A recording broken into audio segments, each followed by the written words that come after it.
There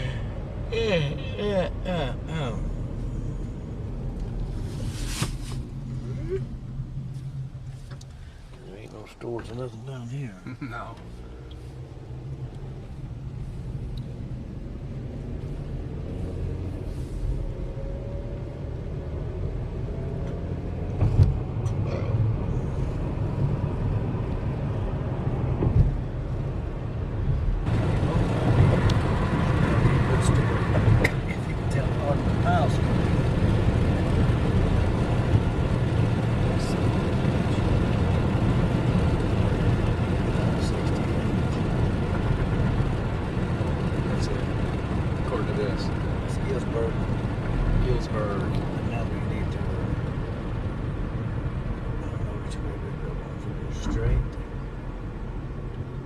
Still got 0.2 miles.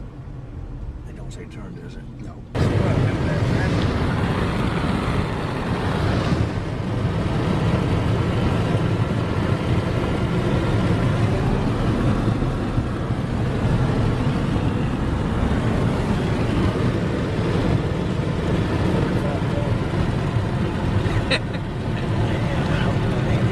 Do an 80 and a 40. 80 and 45 zone, son of a gun.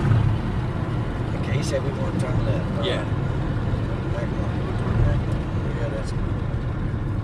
Let me see if I can get much.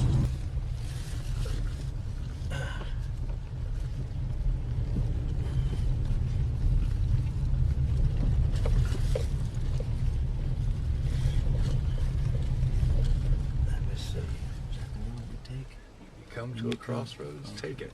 Come to a crossroad, take it. I think this is where we need to go. Yeah. Yeah, this is where his campsite is down here.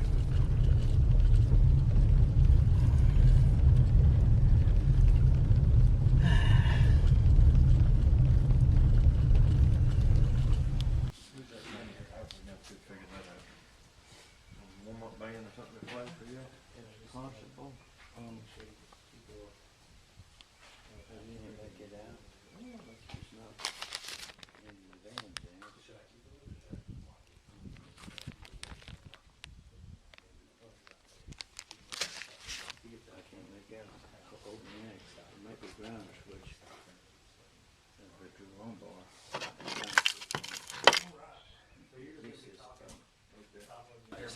Make sure everybody's got their cell phone off, just in case. Yeah.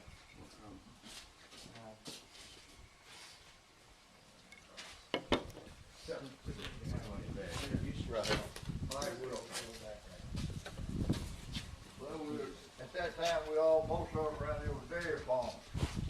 And at that time, I was planting ryegrass. And they needed a big tractor up here to help move the stuff around, so I brought my tractor up here. So where were you when the plane first crashed? I was out field disking.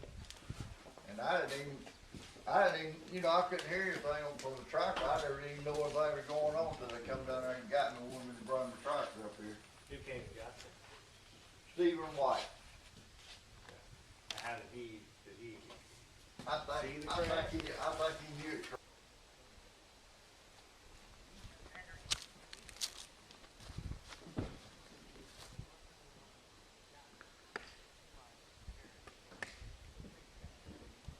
You've seen this. That's the pasture they walked across, and also that's where the ambulances were going across. Yeah, right there at the very corner, that's where we're going to come out when we go around. This was Mr. Smith's property, wasn't it? That was Johnny Moat. This was Johnny Moat. This is where they came to the trailer house where Brenda and Johnny lived, was right here somewhere. The yellow house up here. Right up here. Gee, not real big about those lines, those 40 lines. Yeah. Right here, where you see this tree is, that's one of the corners. That's where the corner from. That's your grass site, straight down yonder, straight down that corner there. Okay. Oh, wow. That's the Smith house right yonder, and that's some of their families built these new chicken houses over here across the road. Yeah, That's exactly what that is, holes. these were holes. Oh, well, then, yeah, there's plenty of them, huh? gonna make for some shaky video. I'm gonna get some negative comments. They don't like that shit on YouTube. Pasture. They don't like it. What? They don't like that shit on YouTube. Shaky video. Oh yeah. I can't help it. Used to be a hay pasture. And the hogs got in there so bad that it messed it up. They abandoned it as a hay pasture because it tear the baler up going across it. We'll have to replow it. Look at this.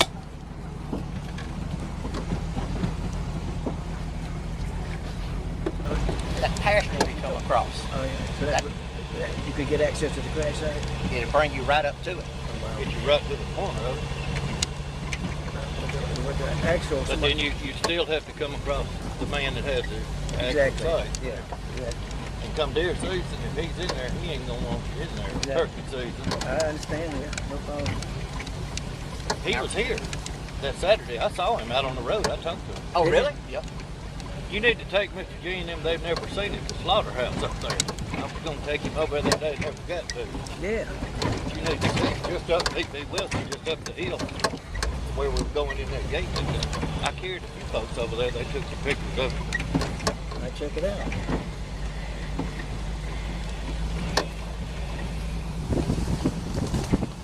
This is a 40 right here. Goes up there. It goes into the woods a little bit. But this squaring off 40 here is what I think would be the most, the owner that would be the most apt to sell. That's Bobby, what do you think they want for this land? 3,000 acres at least, not more. I don't know. Like I Pretty said, good timber on it in places. you know, John Wesley, he don't have anything to do with it, even though that's it's his land. Right. And he's got a daughter, and that's who's married to Nathan. And he just told me flat, Bobby, I don't ever go down. His one of his sisters was in the hospital getting a heart stent the week before the 20th. And Russ Reeves and his wife's Kim, they were making arrangements to bring Kim's mama to their house to recover from the heart stent. I talked to him on the phone and it didn't happen. I don't know where she went. well, hogs are kicking butt here, ain't they? They are. You've got out of here before. Yeah. Sure have.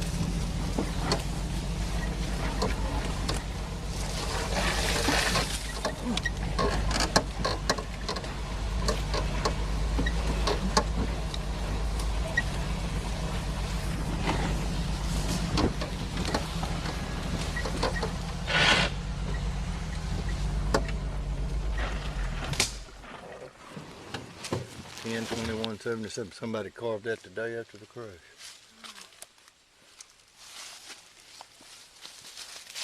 Here's what we carved last year, 40th. JC. 18. Who would that be? John Caulfield. That's right. Had to think on that for a minute. That's the bug was it? Down this bank to help us. And they wasn't gonna get in the water, but they would help us, you know, get up the bank. But and I'm guessing that's about 100 feet that away. It was about 200, maybe 250 feet to where the plane crash was. But we had to cross this water. Are you good?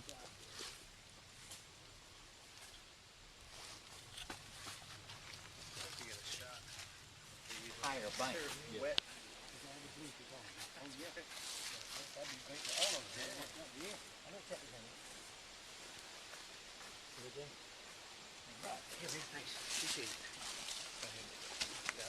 You gotta watch me, I'll end up at the bottom of that creek.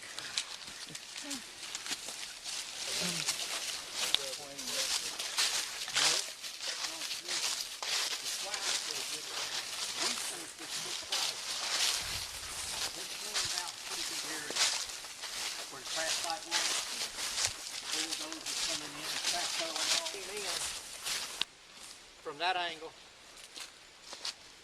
and it crashed with the nose headed this way. So this is about where was the two shots landed at right here? It's where the nose landed.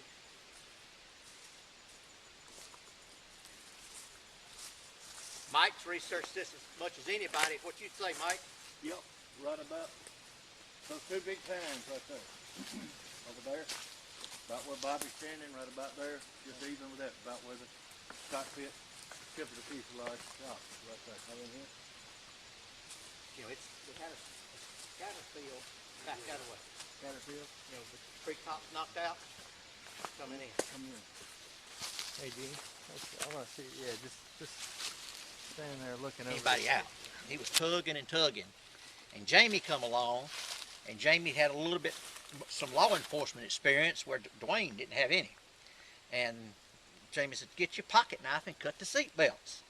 And as soon as he cut the seat belts, he could get them out because they went forward with the seat and everything. Yeah. Well, after he'd take a seat out and get somebody else, move the table, get some luggage out of the way, he'd get somebody else. And everybody was down in there just, you know, like that.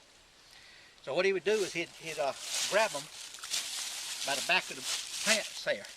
And that's how he was pulling them out, by the back of the pants. And so he finally got down, and there was a blue jean down there. He grabbed it, and when he pulled it, ripped wide open. And it was Cassie. And Dwayne says, she had red panties on. She was the only woman on board. The only woman got killed. One or two men, two Oh, girls. there was two. Kind of triaging somewhat and laying them out to determine, you know, what injuries they had. But when there was some of us dead, just kind of took them on over here to the side. Right. And we had 3 of them. We got everybody else out that was alive. And then paused for a little bit and then started taking the 3 of them out. That's, you been on this side of the plane, doing this on that side of the plane, and when they set Billy on that wing, and then when Billy sat there for some time, and said I crawled out from under that wing with all them injuries and everything, you know, reached for him. So I don't guess nobody knew I was even under the plane. You know, when I came back and talked to Mr. Smith that owned the property, he was one of you rescuers. You know, he says, you wasn't on the plane, buddy. Yes, I was. He said, no, you wasn't. He said, we helped get all you people out. We pulled you out through a hole and cut the fuselage. Yes, sir, I was on the plane. He said, I'm telling you, you wasn't on the plane because I recognized you. He said, well, I was up under the wing and crawled out from under the wing on my own, I guess, and staggered out. And then he said, that's right. Somebody crawled out from under that wing, and then we started giving them attention and got you out of there. So that must have been me. What kind of injuries did you have? Any? It was melted this eye and had a massive hole in my head because when the neurologist in Jacksonville come to check me, started doing all these tests with my toes and all the stuff, you know. And they, at that time, C5 was just busted, and Macomb didn't do no x-rays. They figured I was brain dead and all these injuries. So he said, how tall are you? I told him I was about 5'9"-ish. No, you're not. He said, you probably lost an inch because you hit on your head so hard, it compression fractured all this. And at that time, they didn't have he did an x-ray. And this was after they did the surgery on my neck because I was having, when I got out of the hospital, I was complaining about this pain, and I was staying with my girlfriend. I went back to the plastic surgeon guy. I said, man, my neck, my back, I'm on fire. He said, well, let me send you down to the orthopedic doctor to do x-rays. He x-rayed everything, and C5 was just shattered, busted, and all the compression fractures were in all my vertebrae.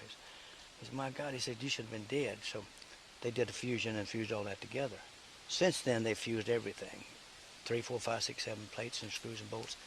But he said, when you went through the fuselage and hit on your head, that impact on your head should have killed anybody. So that should have killed anybody because that lick on the head. I'm a dumb redneck, you know, got a hard head. But he did cut all the bad stuff out, cut the bad meat out, and did plastic surgery and sewed it all up. And the scar actually goes from about there, and it's kind of jagged. It goes all the way back down to here because he had to cut bad meat out and tighten it and pull it all up, so you can't tell it now, you know. You're lucky your hair grew back in those places. Yeah, you know, lucky I had hair grow back in there. You know, some people my age ain't got no hair. You know what I mean? My brothers, I got brothers don't have no hair. But what was I talking about? Just the injuries per se. Yeah. And so that orthopedic doctor, I kept complaining to him every week. And did you go to Jackson or you stayed in Macomb? I went to Jackson. They flew me to Jackson, but they didn't. And then my ex-wife, my girlfriend, got me to go to Jackson because Jackson wasn't doing nothing for me. And so I complained to the doctor. I said, "Man, my neck's killing me." He said, "Man," he said, "you're gonna be in pain. You hit your head. The airplane crash. You're gonna have a lot of injuries, a lot of pain, the rest of your life." I said, "Something's wrong." He said, "Listen, man, quit complaining." He said, "You're gonna be hurting the rest of your life." Till that Friday, I went to get my hair cut, and the girl set me in the chair. You know, the chair to lean back and wash your hair. The chair broke, and it hit me right on my tailbone. Man, I laid there about 20 minutes. Don't call 911. I went back to my orthopedic doctor, and he was out in LSU for a football game. The girl said, "Mr. Odom, he's out in LSU. We're going to send you down the street, Dr. Pohl. Here's your x-rays." I went to Dr. Pohl's office, and he came out and he said, "These x-rays ain't no good. I'm going to do new x-rays." He did some new x-rays. Sit in the lobby. I'll be out in a minute. He came out in about 15 minutes. Told me to get up, go outside in the parking lot. He didn't want to talk to me. I said, I can hear you fine, dog. He said, "Get up, buddy, and go outside the parking lot. Get off my property." What the hell's your problem? Come on outside. You got a problem? Come on outside. He had the new x-rays. Come outside on city property. He said, "Step over the sidewalk. Get on city property." He said, "Your head is fixing to fall off. You don't have no C5. It's gone." He said, "I'm surprised you're even walking. Go back to see your doctor." And I went back and told the girls, "Well, Dr. Sharf will be in tomorrow, Sunday, and Friday. He'll be in Sunday." Sunday evening, they called me on the phone. I was married, my second wife. "Have your wife drive you over here. Don't bend your neck. Hold it with your hand. Don't get rear." You know, they're out in the parking lot, Baptist Hospital, waiting on me to get there. And went in there and took parts of my hip off and fused all that together. And he said, "My God, man," he said, "I'm amazed you're still alive." He said, "You should be." I said, "I told you, for 18 months, I bitched them on to you every day." He said, "I should have heeded your warning." So he said, "You can sue me." I said, "I'm not going to sue you. Hope you learned something." He said, "Oh, my God." I said, "I've learned something." So, you know, from that fracture, from the plane crash, it just degenerated to nothing. I saw it. Driving down the road, I looked at the old x-rays. I could see the fracture. I held the new x-rays up to the car windshield. I went, this ain't, you know, he's trying to count it down. There was no C5. Little bitty pyramid chip. That's all was left. Now, had you already got your eye? They did a couple corneographs over the years. 84, they took it out because it got acute glaucoma and just ripped open, and they took it out. Called it, after you lose the sight, it's called a globe. It's not called an eye anymore. And they took it out, and I've had an artificial eye since 84.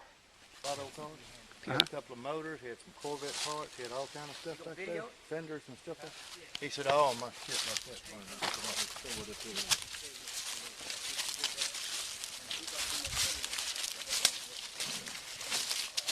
This is where they were taking the survivors out. Right. This was the creek.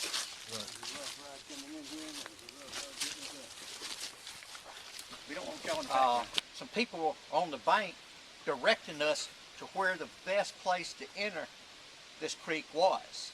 So, you know, if we'd entered down there, we'd have had a 10-foot bank to go down. But this is a little bit more of a slope. And we come across the creek, and there was people on this side of the creek to help us get up the bank. But The ones that didn't want to get their feet wet. that's right. I had one guy on a stretcher that stopped and dropped it up there because he wasn't going to get his shoes wet. But as we got on this side of the bank, there was people to help us to get up on that side of the bank with the stretchers, because there was a good line of people on this side because they didn't want to actually cross the creek. But it was pretty rough that night. Well, it was a rough ride coming in here, and it was a rough ride getting us out of here. And I want to shake your hand. Thank you. Come over here. These are some of the responders that helped us that night. Okay. We got you out. He don't like no camera, so they got us out, and I want to shake hands with them, and they were, I don't know the right word, gentle, helping us. That's the word used. And I want to thank them for being gentle, getting my old fishing buddy out of there. and the rest of us that didn't make it. And we appreciate you all these years of keeping your word and keeping your story straight, Gene.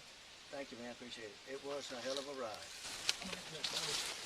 Probably make Daniels lead the way, because I don't know where to go. I'll get us lost in these damn woods.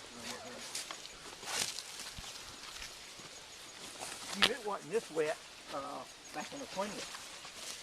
No, it wasn't. It must have a little rain. Yeah.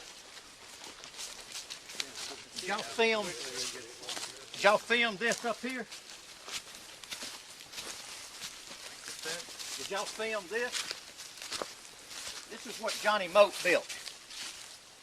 He built the fence here, had the lattice work, had the flags.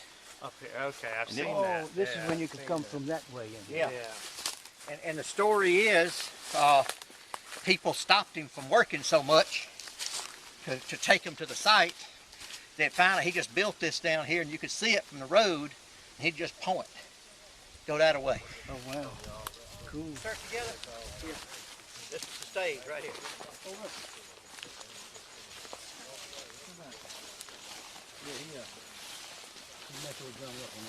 Yeah. This is all pasture land. And this was smooth pasture land for cattle.